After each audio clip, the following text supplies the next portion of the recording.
Matapos ginhatagan sang plaso sang syudad, mga nag-istar sa bangkaw sa idalom sang Taytay, nagmatumato na sa pagpang-demolish. Mga tinawo sang kontraktor, duwa nagali ka tuig nga naga-istar sa suba. Iban pa nga bangkaw sa idalom sang Taytay ginatutukan sang syudad. Si Rujimar Sukadito nakatutok, exclusive.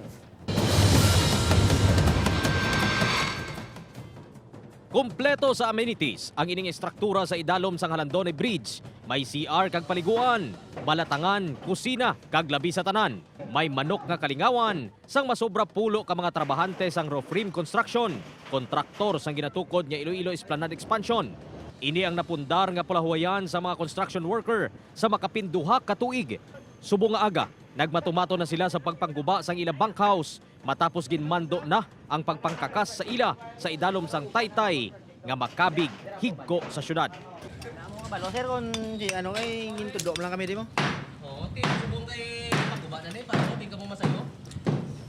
Mangita siguro ano sara na mo na Tungod nga kisablan mo may ara makita nga tsorya nga kon iya sang gobyerno nga gaobra daw pabayaan talang mo. Daw mo na kisablang tsorya. Ruti mayo gani na may nagapahanumdom man sa aton. Ginpangitaan na sang kontraktor sang masaylohan ang ilang mga tinawo samtang nga ginatapos ang proyekto. Kalabanan sa ila ang naghalin pa sa Gimaras kag probinsya sang Iloilo.